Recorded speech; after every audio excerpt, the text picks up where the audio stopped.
इसके पहले कि आप बड़ी बड़ी बातें समझे, पहले प्राइमरी डिफरेंस समझ लो कि आपने जो मैकेनिक्स पढ़ा था और थर्मोडायनामिक्स पढ़ा था। अच्छा मुझे बताओ वर्क की यूनिट क्या थी? वर्क की यूनिट जूल थी। बहुत अच्छे से समझना। ओके, अभी आपने देखा हीट की एनर्जी क्या है और एनर्जी की यूनिट क्या है? कुछ तो कॉमन दिख रहा है ना। अगर यूनिट सेम है मतलब कुछ तो कॉमन है, राइट। सपोज ध्यान से इस कॉन्सेप्ट को बहुत अच्छे से लेना। सपोज यहां पर एक बॉडी है और इसे मैंने डिस्प्लेस किया बिकॉज ऑफ फोर्स। तो जब मैंने किसी पर बॉडी पर फोर्स लगाया उसमें डिस्प्लेसमेंट हुआ और ये बॉडी यहां आ गई। तो बेसिकली इसे आप वर्क कहते थे। फोर्स इनटू डिस्प्लेसमेंट क्या था? वर्क की डेफिनेशन यही तो थी कि किसी बॉडी पर फोर्स लगाने पर यदि उस पर डिस्प्लेसमेंट होता है, या तो पॉजिटिव डिस्प्लेसमेंट हो सकता था या तो नेगेटिव हो सकता था। इसलिए वर्क पॉजिटिव, नेगेटिव या जीरो हो सकता था। एक्चुअली जब आप वर्क करते हैं तो आप क्या करते हैं? आप ट्रांसफर ऑफ एनर्जी करते हैं। जैसे कि अब ये चौक यहां है, मान लीजिए अर्थ सरफेस है। मैंने इस चौक को जैसे जैसे उठाना शुरू किया, क्या इसकी पोटेंशियल एनर्जी इंक्रीज हो रही है? तो मेरा वर्क इसकी एनर्जी में चेंज ला रहा है, इसमें एनर्जी आ रही है। इट मीन्स कुछ मैकेनिक्स से मैं इसमें एनर्जी ट्रांसफर कर रहा हूं। तो वर्क क्या है? वर्क बेसिकली एनर्जी को ट्रांसफर करने का तरीका है। वी कैन से वर्क क्या है? एनर्जी को ट्रांसफर करने का तरीका है मैकेनिक्स में। अब यहां पे मान लीजिए एक बॉडी है और इसका टेम्परेचर है 40 डिग्री सेल्सियस। इसके लगी हुई मैंने एक और बॉडी रख दी और इसका टेम्परेचर है 90 डिग्री सेल्सियस। तो क्या एनर्जी ट्रांसफर होगी? एनर्जी ट्रांसफर होगी, राइट। तो यहां पर जो एनर्जी ट्रांसफर हो रही है वहां पर वो वर्क कहला रही थी, यहां पर वो हीट कहला रही है। हीट क्या है? थर्मोडायनामिक्स में एनर्जी के ट्रांसफर करने का मैकेनिज्म है हीट। एक ऐसा फॉर्म है एनर्जी का जो ट्रांसफर हो रहा है। इसलिए आपकी इस ब्रांच का नाम थर्मोडायनामिक्स है। थर्मो मतलब टेम्परेचर, डायनामिक मतलब मोशन। समझ में आ रहा है? टेम्परेचर का मोशन समझ रहे हैं आप। लेकिन इसमें मैकेनिक्स नहीं है। इसमें देखो अलग से कोई एक्सटर्नल फोर्स नहीं लगा, जो कुछ हो रहा है इंटरनल हो रहा है। दैट्स वाई हमने जो वर्ड्स यूज किए थे, internal potential energy, internal kinetic energy. ये प्राइमरी डिफरेंस है मैकेनिक्स में और थर्मोडायनामिक्स में, ठीक है। अब थर्मोडायनामिक्स अपने आप में बहुत बड़ी ब्रांच है, इसके कई सब ब्रांचेस हैं। तो यहां पर जो आपकी बुक के सिलेबस है वो सिक्वेंसली फॉलो नहीं होने वाले, क्योंकि उसमें काफ़ी सारे कन्फ्यूजन्स हो सकते हैं। तो कभी थोड़ा सा थर्मामेट्री चलेगा, थोड़ा सा कैलोरीमेट्री चलेगा, वो अलग अलग लेवल पे काम चलता रहेगा, राइट। तो मॉर्निंग की क्लास में आपको हमने टेम्परेचर और हीट में डिफरेंस समझा दिया था, ठीक है। तो हीट को हमने बोला था टोटल इंटरनल एनर्जी या टोटल थर्मल एनर्जी, ये वर्ड यूज किया था। किसी बॉडी में जो इसके मॉलिक्यूल्स होते हैं, इन सभी मॉलिक्यूल्स की पोटेंशियल एनर्जी मतलब total potential energy plus total kinetic energy, all molecules की total potential energy plus total kinetic energy का जो सम था, it is known as heat. इसी को हमने हीट बोला था। दैट्स व्हाई अपन सिंपल तरीके से बोल देते हैं heat is a form of energy, ठीक है यहां तक। अब यहां पर जो पोटेंशियल एनर्जी है तो इनर मॉलिक्यूल फोर्स की वजह से लगता है, और जो काइनेटिक एनर्जी है इस पे जो मॉलिक्यूल होगा सॉलिड में वो वाइब्रेट कर रहा होगा, ऐसे ऐसे सॉलिड में मॉलिक्यूल्स वाइब्रेट कर रहे हैं। लेकिन अगर लिक्विड होगा, लिक्विड में भी तो हीट होती है, उस केस में मॉलिक्यूल में मोशन होगा, इधर से इधर भागेगा, मॉलिक्यूल में रोटेशन भी होगा, मतलब मॉलिक्यूल रोटेट भी करेगा, मोशन भी करेगा, रिवॉल्व भी करेगा, कई प्रकार के मोशन का सम होगा, वो सब कुछ काइनेटिक एनर्जी में आ जाएगा। तो सॉलिड के केस में अलग होगा, लिक्विड के केस में अलग होगा और गैस के केस में अलग होगा, राइट। लेकिन ultimately thermal energy is the sum of total internal potential energy plus total internal. एकदम क्लियर है? अब बात आती है कि हमने टेम्परेचर, हमने मॉर्निंग में आपसे बोला था कि टेम्परेचर डायरेक्शन डिसाइड करता है कि हीट का फ्लो किधर होगा। हमेशा हीट हाई क्वांटिटी से लो क्वांटिटी की ओर मूव करता है, high magnitude to low magnitude move करता है। लेकिन प्रैक्टिकली अगर आप देखो कि ऐसा होता कैसे, समझो इस चीज को। सपोज यहां पे एक बॉडी है, इसका टेम्परेचर 10 डिग्री सेल्सियस है, इससे एक और बॉडी लगी हुई है, इसका टेम्परेचर 50 डिग्री सेल्सियस है। इस केस में जब दो मॉलिक्यूल्स हैं क्या होगा? इसके मॉलिक्यूल्स ज्यादा वाइब्रेट करेंगे या इसके? कॉमन सेंस से बताओ, दोनों बॉडी में से किसके मॉलिक्यूल्स ज्यादा वाइब्रेट करेंगे? ज्यादा मॉलिक्यूल करेंगे। इसका मतलब है जो इसके सरफेस के मॉलिक्यूल भी तो वाइब्रेट करेंगे। जब सरफेस का मॉलिक्यूल वाइब्रेट करेगा तो इसके सरफेस के मॉलिक्यूल पर एनर्जी ट्रांसफर करेगा, उसको हिट करेगा। बहुत नैनो लेवल पे हो रहा है लेकिन हो रहा है, वो मॉलिक्यूल वाइब्रेट कर रहा है। सॉलिड में भी वाइब्रेशन हो रहा है, तो यहां पर जो मॉलिक्यूल है वाइब्रेट कर रहा है, तो क्या यहां के मॉलिक्यूल को धक्का मारेगा तो इसमें वाइब्रेशन बढ़ेगा? यही तो हो रहा है। हीट किनारे पे सबसे पहले गर्म यहीं पे तो होता है, फिर धीरे धीरे फैलते जाता है। बिल्कुल आप ऐसे समझो जैसे ग्राउंड पे बहुत लाइन से साइकिल्स रखी हैं, आपने एक साइकिल को धीरे से धक्का मारा जानबूझ के, पहली दूसरी तीसरी, क्या हुआ? लास्ट तक चले गई। आपने तो एक साइकिल को मारा था ना, आखिरी साइकिल तक धक्का पहुंचा। यहां पे जब इसने एक को वाइब्रेट किया, इसने दूसरे को किया, इसने तीसरे को किया, लास्ट तक पहुंचेगा ना, हीट ट्रांसफर हो जाएगी। क्लियर हो रहा? इस केस में आपने देखा कि जो टेम्परेचर है वो डायरेक्शन डिसाइड करता है हीट का। टेम्परेचर देख के हम बता सकते हैं कि हीट का डायरेक्शन, हीट किस डायरेक्शन में फ्लो करेगी। ठीक है। एक और टेम्परेचर की डेफिनेशन हो सकती है, इन सभी मॉलिक्यूल्स की जितनी एनर्जी है उसका एवरेज। मतलब किसी बॉडी के, हालांकि मैकेनिक्स में बॉडी वर्ड यूज किया जाता है, थर्मोडायनामिक्स में सिस्टम वर्ड यूज किया जाता है। ठीक है, हालांकि बॉडी भी अपने आप एक सिस्टम है, हम जो वर्ड इस्तेमाल करते हैं क्या करते हैं? सिस्टम। तो किसी सिस्टम के सभी मॉलिक्यूल्स की एवरेज एनर्जी उसकी टेम्परेचर होता है। मतलब सारे मॉलिक्यूल की एनर्जी हो सकता है अलग अलग हो। इस केस में जब इसमें हीट ट्रांसफर हो रही थी, यहां एनर्जी ज्यादा थी, इधर एनर्जी कम थी, तो इन सभी मॉलिक्यूल्स की एनर्जी निकाल लो और नंबर ऑफ मॉलिक्यूल से डिवाइड कर दो, तो एक मॉलिक्यूल का एवरेज निकलेगा। तो average internal energy of individual molecule is known as temperature. अब इसमें क्या होगा? इसके मॉलिक्यूल्स की, सभी मॉलिक्यूल्स की जो एवरेज एनर्जी कम थी, इसकी ज्यादा थी, इसलिए ज्यादा से कम की तरफ फ्लो हो रहा है। तो हीट, टेम्परेचर, ये दो वर्ड बार बार आपको सुनने हैं। हालांकि यहां से कहानी शुरू नहीं होने वाली है, हम इससे भी बहुत बैक करेंगे। अभी हीट और टेम्परेचर बहुत डिटेल में विद डेराइवेशन आएंगे। बालाजी बेटा समझ में आ रहा हूं? बालाजी क्लियर है यहां तक? ठीक है। अब बात आती है कि हम इस टेम्परेचर को मेजर कैसे करें।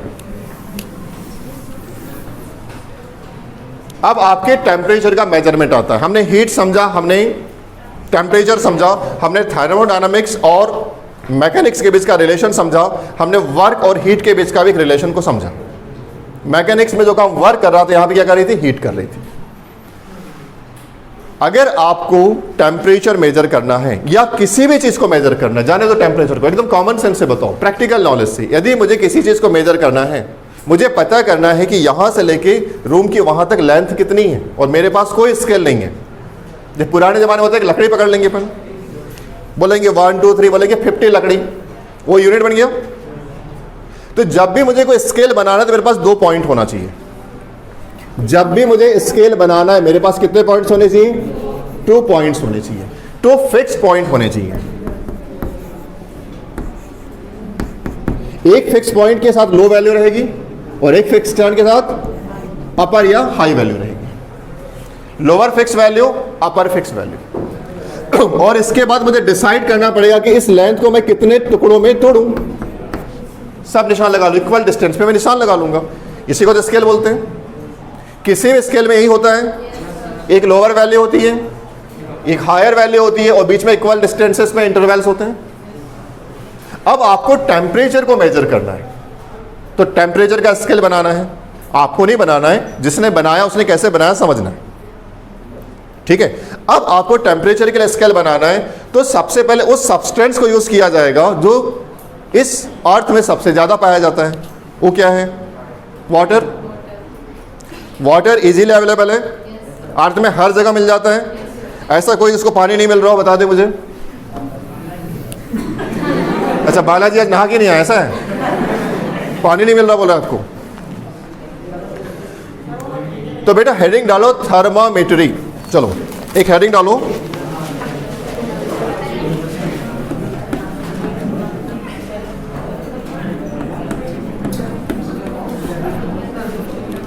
थर्मामेट्री। ब्रैकेट में लिख लेना मेजरमेंट ऑफ टेम्परेचर।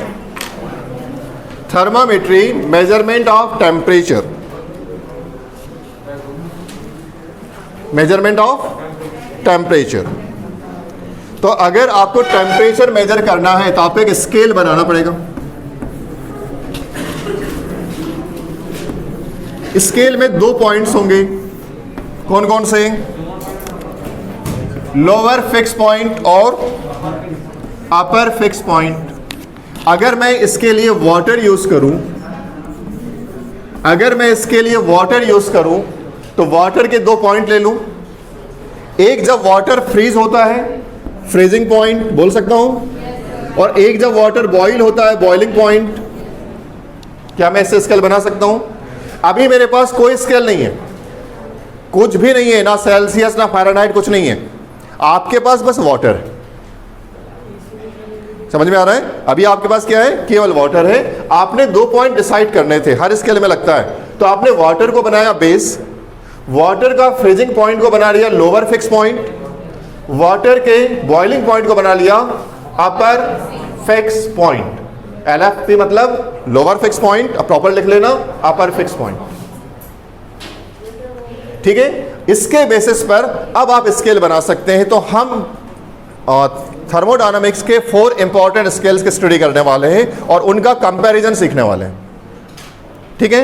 यहां तक सबको समझ में आ रहा हूं? स्केल फॉर्म में इसके थ्योरी नहीं दे रहा हूं, बस कॉन्सेप्ट दे रहा हूं, डायग्राम्स वगैरह हैं, इसको समझ लो, इसको नोट कर लेना तो आपको याद रहेगा घर पे। इस केस में अब मुझे इन दोनों के बीच का जो डिस्टेंस है, अच्छे से समझने वाली टर्म को, बॉइलिंग पॉइंट और फ्रीजिंग पॉइंट के बीच का जो डिफरेंस है, it is known as fundamental interval. It is known as, अब यहां पे 3 टर्म्स आ गई, दिमाग में फिक्स कर लो। FP मतलब फ्रीजिंग पॉइंट, BP मतलब, FI मतलब फंडामेंटल इंटरवल। ये 3 चीजें मुझे लगने वाली स्केल को बनाने के लिए, राइट। अब चलो स्केल का कंस्ट्रक्शन देखते हैं। मैं आपको 4 स्केल समझा रहा हूं जो थर्मोडायनामिक्स में मोस्ट पॉपुलर है। स्केल बहुत सारे हैं, हम उसमें से 4 स्केल्स की स्टडी कर रहे हैं। किसके लिए देख रहे हैं? स्केल बनाने की हेल्प किसके ले रहे हो? वाटर की। एक स्केल है आपका सेल्सियस,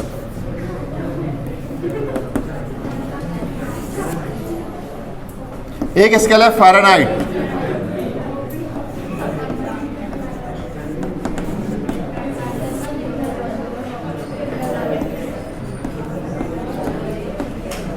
एक है रियोमर और एक है केल्विन।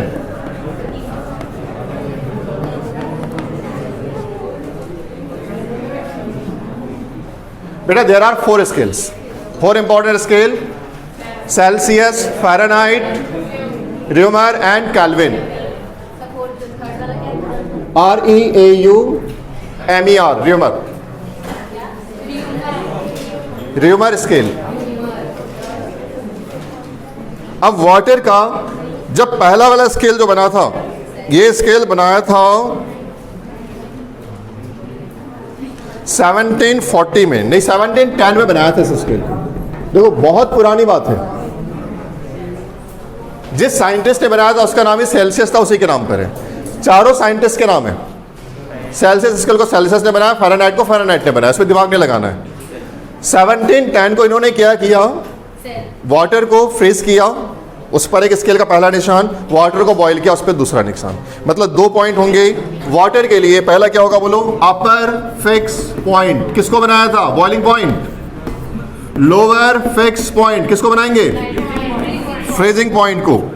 जब वाटर, अभी तक स्केल नहीं है दुनिया में, समझ लो अच्छे से, फिजिक्स में और नॉर्मल दुनिया में क्या अंतर है। बाकी दुनिया क्या बोलती है, वाटर 0 डिग्री पर फ्रीज होता है, ठीक है, अभी तक ये पढ़े ना। यहां ये वाली बात नहीं है, यहां है वाटर जिस पर फ्रीज होता है उस पर हम निशान लगाएंगे, 0 लगाएंगे। आप स्केल बना रहे हैं, डिफरेंस समझ में आ रहा। अब तक दुनिया में स्केल नहीं है, तो वाटर जिस पॉइंट पर फ्रीज होता है कितने पर, उसको हम 0 बोलेंगे, और वाटर जिस पर बॉईल होता है उसको हम 100 बोलेंगे। ये ऐसा कैलकुलेशन किसने किया, सेल्सियस ने किया 1710 में। क्या ये वाला पॉइंट समझ में आया सबको। इसी प्रकार से जो फ़ारेनहाइट था, देखो इन लोग क्या कर रहे हैं, ये बाउल रखा या पानी गर्म हो रहा है, जब बॉईल किया उस समय उन्होंने जो भी स्केल लिया होगा, स्केल बेटा मरकरी से बना होगा, जो थर्मामीटर बनाया होगा, तो इस बॉइलिंग पॉइंट पर, सपोज मेरे पास एक थर्मामीटर है, समझो उसको अच्छे से, इसको मैंने डिप कर दिया, पानी बॉईल हो रहा था, ऊपर तक गया होगा, जहां तक गया होगा मरकरी, वहां एक निशान लगाया होगा, उस निशान को सेल्सियस ने कितना बोला, पर उसी निशान को फ़ारेनहाइट ने कितना बोला, 212 डिग्री। इसी अपर बाउंड का उसे नाम दिया 212। आ रही बात समझ में। उसी निशान की अलग अलग वैल्यू दी जा सकती है ना। इसी निशान को र्यूमर ने बोला 80, और इसी निशान को केल्विन ने बोला 373.15। ये चारों वाटर के फ्रीजिंग पॉइंट हैं, चारों का टेम्परेचर सेम है, स्केल अलग अलग है।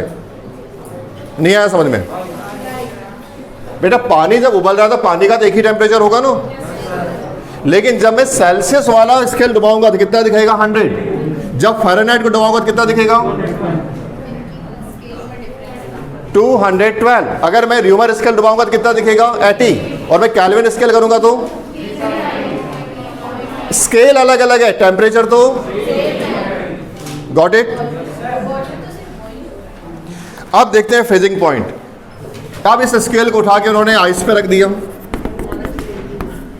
अब मेजर किया, जहां तक मरकरी आया, समझाने के लिए मरकरी ले रहा हूं, अलग अलग साइंटिस्ट ने अलग अलग लिया होगा, इन्होंने 0 बोला, फ़ारेनहाइट ने उसका निशान लगाया 32 डिग्री, ठीक है, र्यूमर ने उसका निशान लगाया 0 डिग्री, और केल्विन ने निशान लगाया 273.15। तो अलग अलग साइंटिस्ट ने मेजरमेंट के लिए अलग अलग तरीके से निशान लगाए। कहानी समझ में आ रही है। We are just listening a story. इसका मतलब है अब इसको सेल्सियस में क्या लिखा जाएगा, 100 degree Celsius, 0 degree 212 degree Fahrenheit, 32 80 rumour, 0 degree rumour, 373.15 kelvin. Last वाला केल्विन है।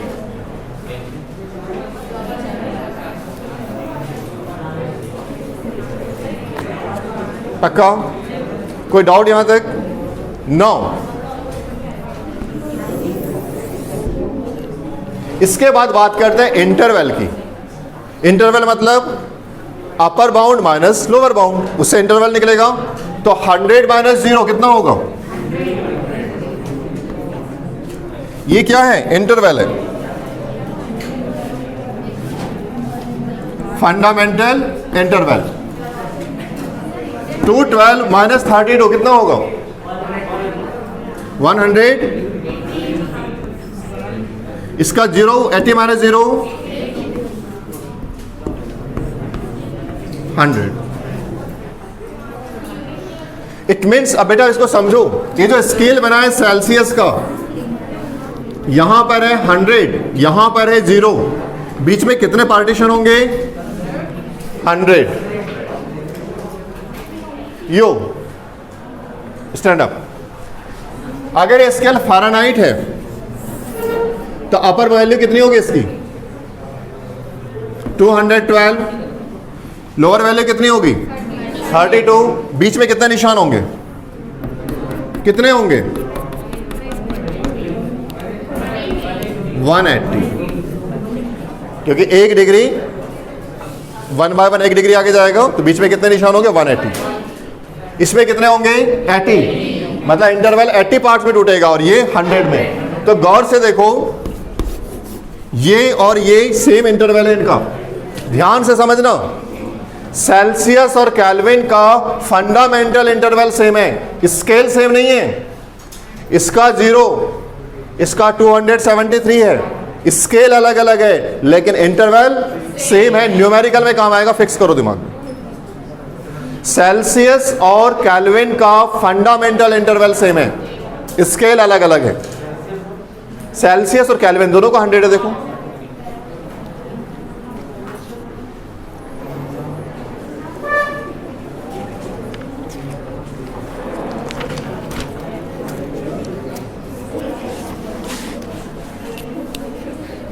इसके बाद से अब नेक्स्ट प्रॉब्लम आएगी, यहां तक नोट करना है, जल्दी नोट करूं। अब यहां से नेक्स्ट आएगा कि आप एक स्केल की वैल्यू को दूसरे स्केल में कैसे कन्वर्ट करेंगे, क्योंकि अलग अलग एक्सपेरिमेंट में अलग अलग स्केल हो सकते हैं। तो आपको सेल्सियस को फ़ारेनहाइट में, सेल्सियस को र्यूमर में, केल्विन को फ़ारेनहाइट में, केल्विन को सेल्सियस में, किसी को भी किसी में कन्वर्ट करना पड़ सकता है। तो पहले मैं आपको लॉजिक देता हूं कि कन्वर्जन होता कैसे है। कन्वर्जन का लॉजिक देने के बाद एक सिंपल फॉर्मूला दे दूंगा, ठीक है। डायरेक्टली फॉर्मूले से काम चल जाएगा लेकिन थोड़ा सा फिजिक्स का फील आ जाए, इसलिए मैं आपको उसकी प्रोसेस बताता हूं कि फॉर्मूला निकला कैसे, ठीक है। मान लीजिए मुझे सेल्सियस और फ़ारेनहाइट कोई वैल्यूज को आपस में इंटरचेंज करना है, ठीक है।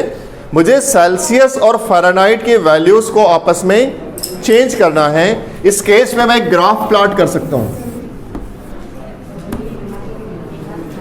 ठीक है। इसकी एक एक्सिस में यूज कर सकता हूं सेल्सियस के लिए और एक यूज कर सकता हूं फ़ारेनहाइट के लिए, ठीक है।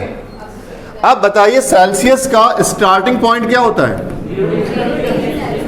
तो जब सेल्सियस 0 होता है तो फ़ारेनहाइट कितना होता है, कुछ यहां आ जाएगा, फ़ारेनहाइट इसमें है ना। तो जब सेल्सियस 0 था फ़ारेनहाइट कितना हुआ 32। बहुत मुश्किल काम तो नहीं था। 9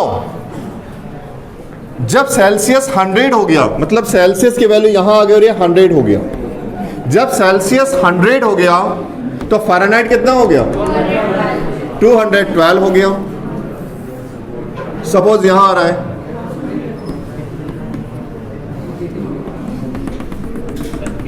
इनके इंटरसेक्शन पे एक पॉइंट बनेगा, इस पॉइंट का कोऑर्डिनेट क्या होगा 100 212। नहीं किसी को डाउट?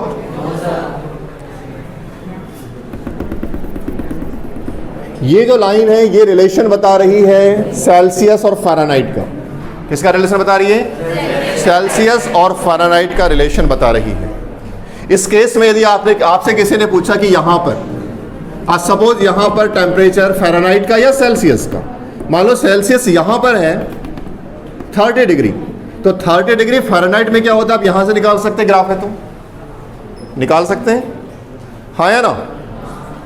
ये सेल्सियस की वैल्यू है ना 30, सेल्सियस की ये मिली तो यहाँ से फ़ारेनहाइट की निकल सकती है। ये रहा ग्राफ के मेथड से कन्वर्जन करना, लेकिन क्या हमेशा ग्राफ बनाएंगे। अब आप यहां देखें इसको मैथमेटिकली, अब आपका जो डाटा है वो मैथमेटिकली कन्वर्ट करते हैं, because the language of physics is maths. इस केस में देखें आप, ये वाला ट्रायंगल और ये वाला ट्रायंगल क्या सिमिलर हैं? सिमिलर ट्रायंगल पढ़े ना आपने, जिनके एंगल सेम होते हैं, साइड सेम नहीं होती। ये वाला देखो, इसका एंगल सेम, इसका एंगल सेम, इसका एंगल और इसी का एंगल यहां पे दोनों है सेम है। इस केस में ये वाली साइड और इस साइड का रेशियो और इस साइड का रेशियो सेम होगा। ज्योमेट्री में पढ़ा था ऐसा कुछ, कॉन्सेप्ट ऑफ सिमिलर ट्रायंगल, हाँ ठीक है। इससे आप इसको सॉल्व कर सकते हैं। अगर मैं इसके कुछ नाम दे दूं,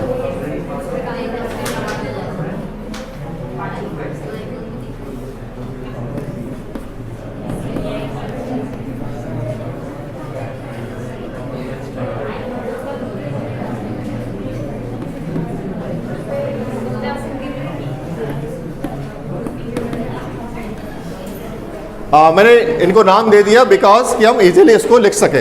इस केस में बोलूं ए अपॉन क्या होगा, ए बी किसके इक्वल होगा, डी ए अपॉन, ओके। अब आपको यहां पे वैल्यूज पुट करनी है, तो ए की वैल्यू निकालना है यहां से लेके यहां तक 0 और 30, मतलब दोनों के बीच का डिफरेंस। तो क्या लिखोगे इसको, यहां पर मान लीजिए जो पॉइंट है आपको इस पॉइंट पर निकालना था ना, इस पॉइंट पर ये वाली वैल्यू मैं मान लेता हूं, इसको सेल्सियस लिख देते हैं, और इस पॉइंट पे जो ये वाली वैल्यू आ रही है इसको फ़ारेनहाइट लिख लेते हैं। मतलब सेल्सियस की वैल्यू कितनी आ रही है, यहां पे 30 डिग्री आ रही है। मुझे इसकी लेंथ मेजर करनी है, तो कितना हो जाएगा 30 माइनस 0, यहां से लेंगे ना, हाँ 30 ही आएगा लिखने का तरीका।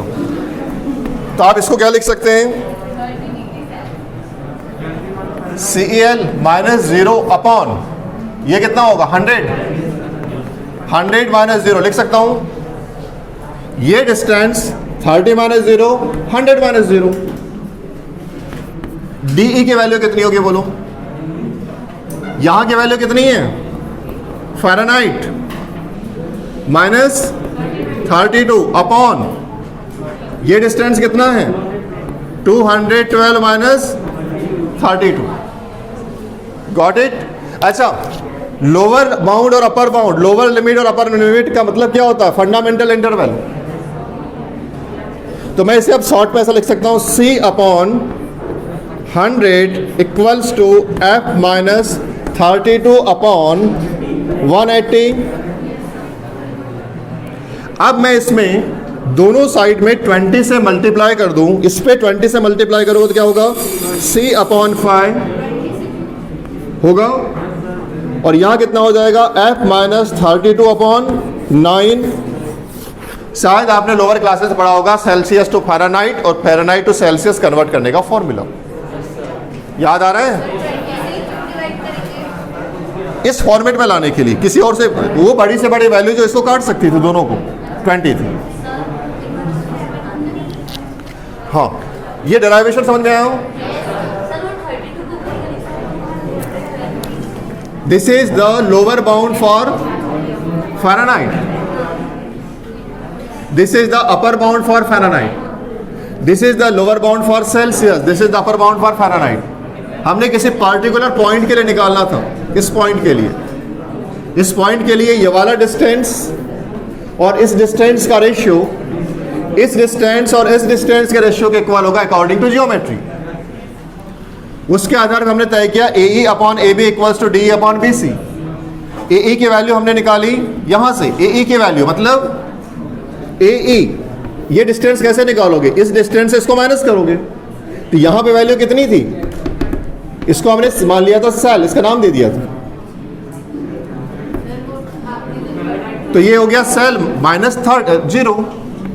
तो सेल माइनस 0 मतलब कितना हो गया, यहां से जो लिया था, क्योंकि बेटा अभी यहां पे कुछ भी हो सकता है, सेल्सियस 30 हो सकता है, 31 हो सकता है, 35 हो सकता है, मतलब यहां पे आप कोई भी वैल्यू रख सकते हैं, क्योंकि मैंने अभी इस पॉइंट के लिए लिया था, इस पॉइंट के लिए कैलकुलेट करना पड़ सकता है, इसके लिए करना पड़ सकता है, या हाँ पॉइंट रैंडम पॉइंट है, कहीं से भी लिया जा सकता है। एग्जाम्पल में हमने वहां से लिया था, ठीक है यहाँ तक। तो फाइनल जो आपके पास एक्सप्रेशन होगी किसी भी, मैंने आपको सिखाया कि निकलता कैसे है ये आपको एग्जाम में निकालना नहीं है, पर ये आया कैसे आप पूछ सकते थे, सर ऐसा ही कैसे हुआ, इसका मैंने आपको डेरिवेशन सिखाया। अब मैं आपको स्ट्रेट दे रहा हूं, नोट करना है।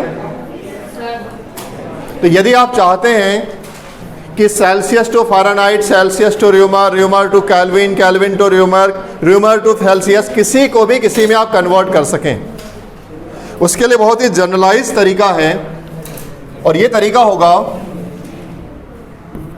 जिस स्केल को आपको कन्वर्ट करना है उसकी वैल्यू माइनस एपी मतलब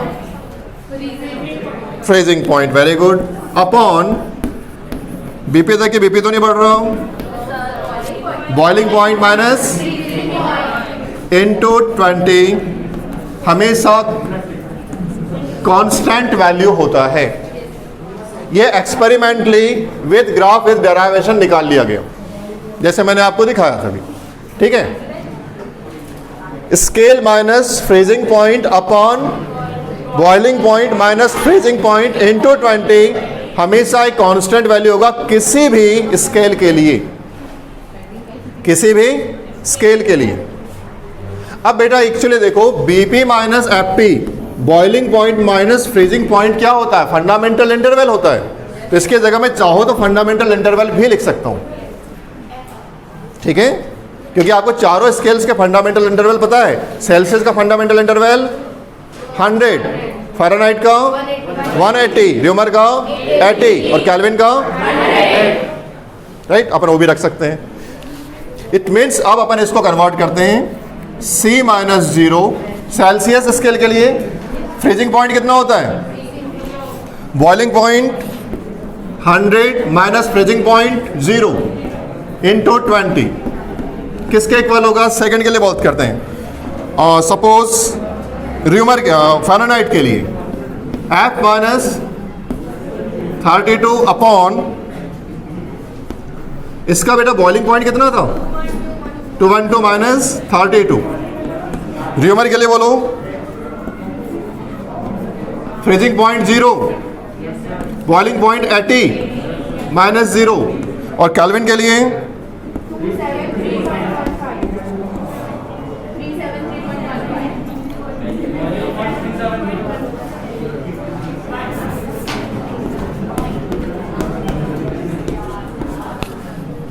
क्लियर है? तो चारों स्केल की वैल्यूज कांस्टेंट, इसलिए हमने उनको कंपेयर कर लिया। आप सिंप्लीफाई कर लो, इंटू 20 सब में रहेगा।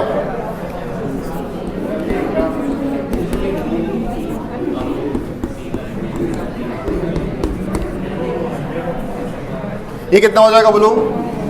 C अपॉन 5, ये 20 से 5 बार करेगा ना।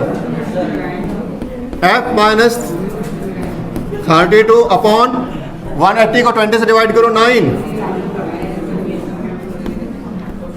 R अपॉन कितना आएगा बोलो? 20/80, 20/80, 20/80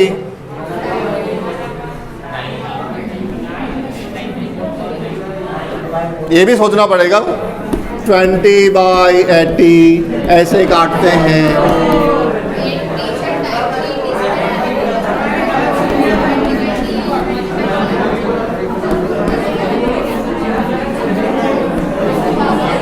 हाँ, अब आप इससे चारों स्केल्स के बीच में आपस में कन्वर्जन कर सकते हैं।